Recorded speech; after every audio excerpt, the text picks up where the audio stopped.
Whenever that survivor theme comes up, I know I'm going to need to see a hearing doctor shortly. It's a little startling. If you didn't have your morning coffee, that wakes you up. 5 minutes now after 8 o'clock, and we're at 61 on News Radio 1310 KLIX, and of course, throughout much of the Magic Valley. Over the last couple of months, you've now been able to hear us at 96.1 FM. We're joined this morning by Wayne Hoffman. He's the president of the Idaho Freedom Foundation. Bill Colley as well. I'm here until 10 o'clock this morning. And this resulted in a message I got from Wayne yesterday during the course of the program. And we were having a lengthy discussion on air yesterday, too, about the situation where you have people who are being told that they're going to have vaccines if they want to keep their jobs. And you've got a lot of people in legislative offices who have been very quiet on this issue over the last couple of weeks. And I'm told that in the background, not so much, but they don't want to really come forward and be out on the front lines on this. First of all, welcome back to our program. Hey, thanks, Bill. Appreciate you having me. Right off the top, your point was that we have one legislator from here in the Magic Valley who he may have quashed this thing or did quash this thing back during session and has gone somewhat silent on this issue since then. Yeah, well, it's not so much silence, but what he's saying is disingenuous. Now, it was basically, and this isn't specific to this legislator, but Senator Jim Patrick, who's from Twin Falls, Jim sent out an email, and I happened to get a copy of it, where somebody was asking, why aren't you doing something about this vaccine mandate that the big medical community is putting on their employees, volunteers, and vendors? And Jim wrote back that he didn't want the legislature to do anything because he's against big government dictating to all businesses in Idaho. And I read that, it made me laugh, because that's not the Jim Patrick I know. He's got a 44% on the Freedom Index, and that's for a reason. So Jim Patrick, who wrote an email saying he does not want to dictate to all businesses in Idaho, this is the same Jim Patrick who voted for liberal Democrat Melissa Wintrow's bill that requires insurance companies to provide coverage of contraceptives for 12 months. That's Jim Patrick. This is the same Jim Patrick who voted to expand the regulation of contracts between homeowners and contractors that provide them goods or services. He voted to add regulations on landlords and tenants. I mean, I could go on. In fact, I will go on. I would just tell you that also Jim Patrick is the guy who last year sided with the Senate, members of the Senate, and supported the governor's state of emergency remaining in place. That was during the special session. And if you remember, the state of emergency was used to unilaterally shut down all businesses, or at least the businesses that were deemed non-essential. Now, isn't that the epitome of big government dictating to businesses in Idaho, as Jim Patrick said? In other words, he's being dishonest. Well, and I was sharing with people this morning earlier on the program that I understand you don't want to try to bully businesses and you want to give them some leeway. And we're known as a state that does not have a lot of regulations, as say, compared to the coastal states. However, if you want to just back unfettered capitalism, then we can send children back into the mines. And we can have people working 16 hours a day, 6 days a week, who are 15 years old in factories. These are the types of things that are capitalist, but they're also things that we decided over a century ago we don't want, and we wanted to protect certain people from things on the job that obviously were not good for them. And I think that when it comes to that old line from liberals, when they talk about abortion, they say, my body, my choice. They don't like to hear that, but when it comes to a vaccine, I think that if they want to use that phrase, I think that individual liberty says people who work in a hospital should be able to adopt that phrase as well. Well, I mean, some of the things that you said, I think that if we look at the results of government intervention, the result of the government saying, okay, we're going to have a 40-hour work week also means that the guy that has to work 42 hours to feed his family or pay his bills can't do that because he's capped out at 40 and his employer doesn't want to pay him time and a half. So that is a secondary effect that I think should be talked about. But honestly, if you want to look at secondary effects, then by all means look at the way the government, the state of Idaho, regulated the medical industry in 2020 with the so-called Patient Act. That was Frank Vandersloot's bill. that regulated how medical providers got reimbursed by their patients, got paid by their patients, how they collected a medical debt. That bill passed last year. Jim Patrick voted for it, along with most of the other members of the Senate. Governor Little signed it into law, and the law is so problematic that lawmakers had to pass a bill this year delaying its implementation. Now, that's the government regulating the medical industry and having a negative secondary effect. So you do have to be careful. But what I've said all along is that this is a place where the legislature should be intervening, because the legislature has allowed big medicine to create a monopoly in Idaho that lets them get away with what they're doing. They get revenue streams from local, state, and federal governments, and they get sales, income, and property tax exemptions. And the government has created the monopoly and the counter incentives that allows for them to get away with the stuff they're doing right now. The legislature does have a part to play, and the legislature has played a part in the past with regard to regulating the medical community. In fact, I had a Republican tell me this week that these large hospital corporations, that they are, first of all, they're tax exempt, but he said they're basically, because of the relationship they've got with government, they're quasi government outfits any longer. I don't know that I like that, because I think that they don't become government because they receive money from the government. I don't vote for, with some exceptions. I think there are still hospital districts in Idaho. There's one in Minidoka County. There's one in Kootenai County. I think Gem County has a hospital district as well. Those are government. Those are actual government taxing districts. These are not. I don't get to vote for the hospital CEO, for example. I don't vote for the people who sit on the board of St. Luke's and St. Al's. So they're really not government. However, they receive an awful lot of money from the government, and they receive a lot of tax exemptions and various other things from the government. The answer isn't to declare them to be quasi-government. The answer is to get them off of these different government revenue streams, and to also treat them the same from a tax standpoint as other entities in the state. They're a business. They should pay income tax, sales tax, and property taxes like the rest of us. This gets us back to our last conversation a couple of weeks ago, where we mentioned that before the internet and before the Freedom Foundation, legislators could pretty much work in the dark. And because it took a lot of, if you really wanted to find out someone's voting record and look up bills and the like, it took a lot of time.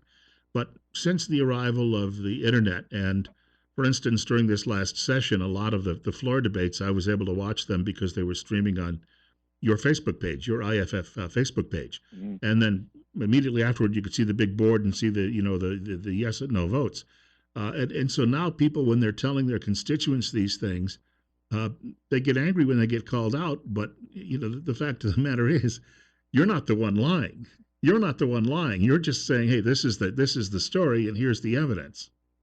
Absolutely, and I think people are more engaged than they've ever been before. What I always say to folks is, just remember, the amount of time you spend paying attention to what's going on in Washington, D.C. Should be much smaller than the amount of time you spend paying attention to what's going on in Boise. It's accessible. Those folks have fewer people to represent.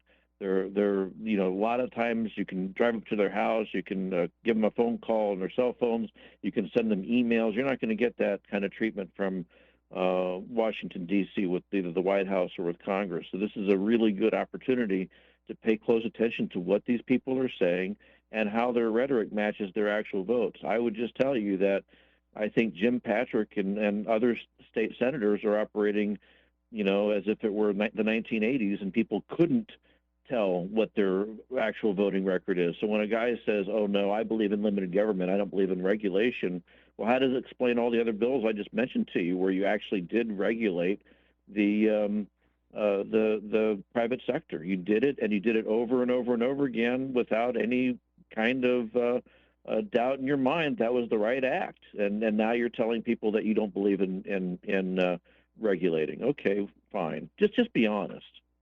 It's 8:14, and we're speaking with Blaine Hoffman. He is the president of the Idaho Freedom Foundation. 63 right now. Bill Colley as well on Magic Valley this morning on 96.1 FM. News Radio 1310 KLIX and News Radio 1310.com. I think these people, though, still have some political protection because when you mentioned Melissa Wintrow earlier, now, Melissa is one of those few Democrats that I actually get along with because, at least on a personal level, she's pleasant. But if you're a Republican in this state, you can point to you can always point to Democrats, and they don't always have opponents, but you point to Democrats and you can say it's going to be a lot worse. That's what they tell us because the Democrats would likely help hold you down to get you the vaccine. But at some point we have to figure out how to, to break that old saw that it could get worse. It could be worse if not for me. Yeah, I just don't understand, though, how, a guy like Jim Patrick can say, I don't think we should tell employers that they cannot that they should not mandate a vaccine for their employees and vendors and volunteers. We can't stop you from doing that. But I'm going to side with Melissa Wintrow and require insurance companies to provide coverage for 12 months of contraceptives. I just don't get that. Melissa's she's a fine lady. I have no disrespect for her. She's just as liberal as the day is long. Yeah. But there's something that doesn't quite sit in my head correctly when somebody says this, like, okay, we can't intervene in your requiring all your employees to give to have a COVID vaccine, but by the way, insurance companies have to provide 12 months of contraceptives, and I could maybe overlook that if Patrick also didn't vote in 2020 for the ACLU's number one priority that year, which was to tell all employers in Idaho, that you can't ask potential new employees if they have a criminal record. I mean, what is that about? So I don't know what this is. All I can tell you is that it's dishonest, it's disingenuous. Now, again, I don't feel terribly comfortable about the idea of the legislature going in and saying, here, employers, here's what you're allowed to mandate and here's what you can't mandate. But again, the legislature does have a role because there is a lot of money that the legislature and local governments appropriate that they spend at St. Alice, St. Luke's, and primary health, and a lot of money that they're absolved from having to pay in terms of sales, income, and property taxes that the rest of us have to pay. Your property tax go up 25%. Mine did, but St. Alice doesn't have to worry about that because the government years ago gave them a property tax exemption. We got a caller looking to join us, and we got about 2 minutes before the break. I'm going to squeeze the caller in. And caller, you're on the air with Wayne Hoffman on KLIX. Go ahead. Hey, good morning. The fact remains that when St. Luke's was going to come down here, there was a lot of people that liked the way it was with a county hospital and the clinic. There was a fan club for the clinic that wouldn't stop. And Twin wanted this. They wanted one great big impossible hospital like this. And they could have went a lot of different routes, but they campaigned for this. They're getting what they wanted, in my opinion. Well, thank you. Thank you for the call. Wayne? Yeah, I kind of remember that fight. I remember, in fact, I moved to Twin Falls in 1995, and I don't remember exactly when the big hospital took over, the big medicine took over that hospital. Here's the issue, is that the first answer wasn't right either. Having the government run a hospital system is a terrible idea. I mean, if you think, as Ronald Reagan said, government's not the solution to the problem, government is the problem, and that applies both at the federal level and at the local level. If you put the government in charge of the Sahara Desert, it would be out of sand in 5 years. That's Milton Friedman. So now, I didn't like the idea of a county-run hospital. I still don't like the idea of a government-run hospital taxing district. But I also think the government was wrong, and I mean the state government was wrong, in affording these hospitals monopoly status. That's what's gone wrong here, is that the special interest groups went to Boise. I'm talking the Hospital Association mainly, and their friends at the Idaho Association of Commerce and Industry went to the legislature, and over time have created a system that gives them local, state, and federal money and lots of it. And most recently on the federal level, it's Medicaid expansion. They get tons and tons of money as a result of Medicaid expansion.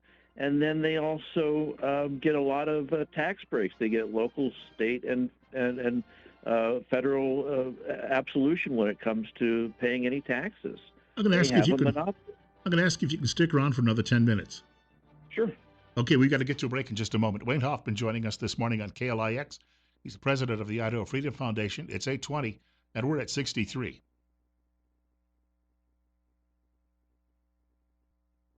Wayne Hoffman is president of the Idaho Freedom Foundation. He's joining us this morning. It's 8:23. It's 62. Bill Colley as well on 96.1 FM, News Radio 1310, KLIX, and newsradio1310.com. He's telling us this morning that a lot of people in politics are doing a lot of double talking when it comes to, they're kind of straddling the fence is what they're doing when it comes to the fact that people who work at various hospitals in the state, the two largest anyway, systems in the state, as well as a smaller provider, may have to get vaccines to keep their jobs before they get to September. But we were just talking off air, and one of those people who's been somewhat non-committal on this, it took him almost 10 days to give an answer, was Governor Brad Little. And you were explaining to me that he's done the same thing that a lot of people have in the legislature, that he's gone on both sides of this issue. Yeah, there's a quote in the Lewiston Tribune the other day where he was telling a town hall in Troy that his default position is usually it's best if these issues are worked out between employees and employers. And you sit there and you think, my gosh, are you the same guy that ordered all Idahoans to stay home and you said, no, some businesses and some employees are essential and other ones aren't? Here's my list of those.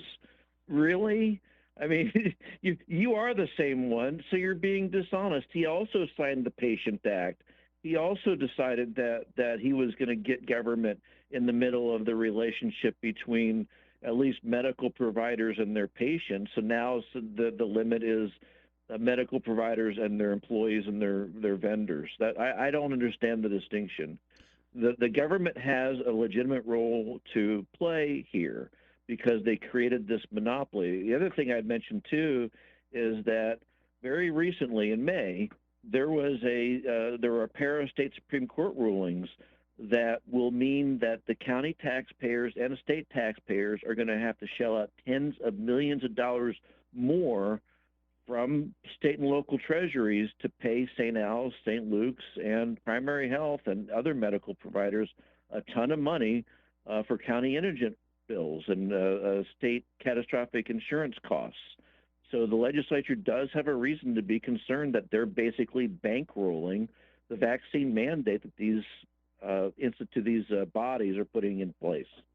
I take somewhat of a populist view on this, and having a blue collar upbringing, I tend to believe that when Frank wanted a bill passed, and because he's got a lot of political power, he trumped the medical community. But when the medical community wants to have a vaccine mandate, they also, because your average nurse doesn't have a lot of money to give to a political campaign, but the hospital association certainly would. So it's like the biggest fish gets to push everyone around, and then the next biggest fish pushes down.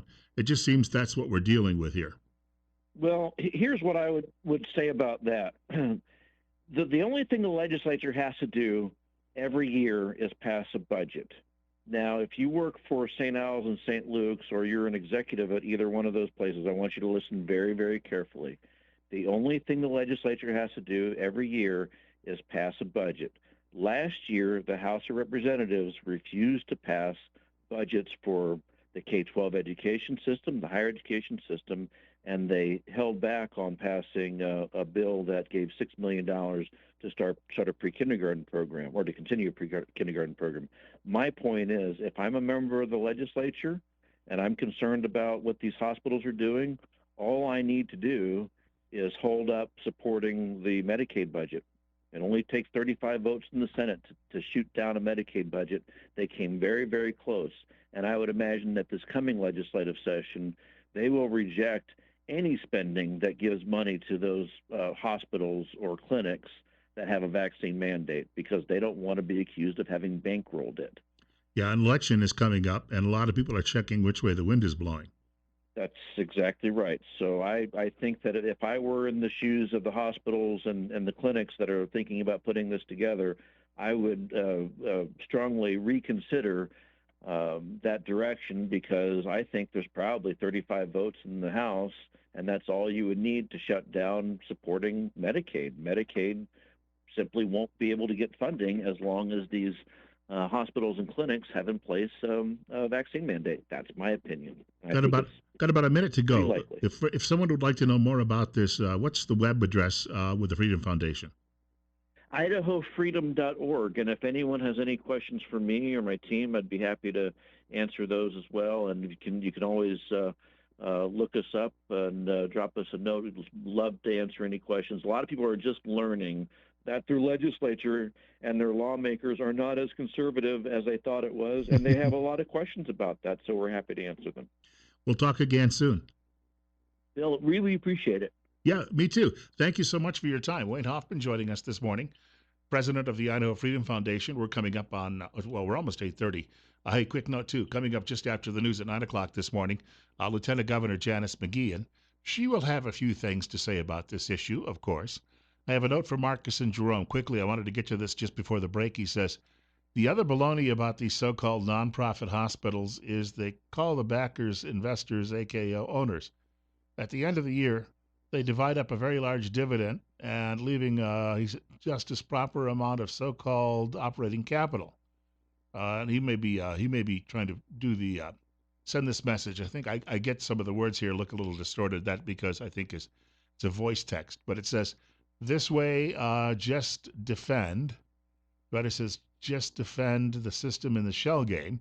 I think we need more regulation on them and not allowed to play this game. I think Marcus, too, works for one of these big outfits.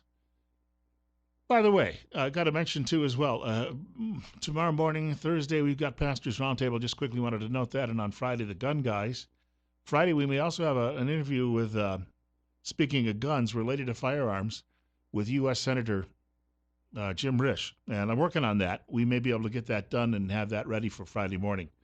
Bill Colley with you until 10 a.m. on Magic Valley this morning. It's 8:30. We're at 62 on 96.1 FM and News Radio 1310 KLIX.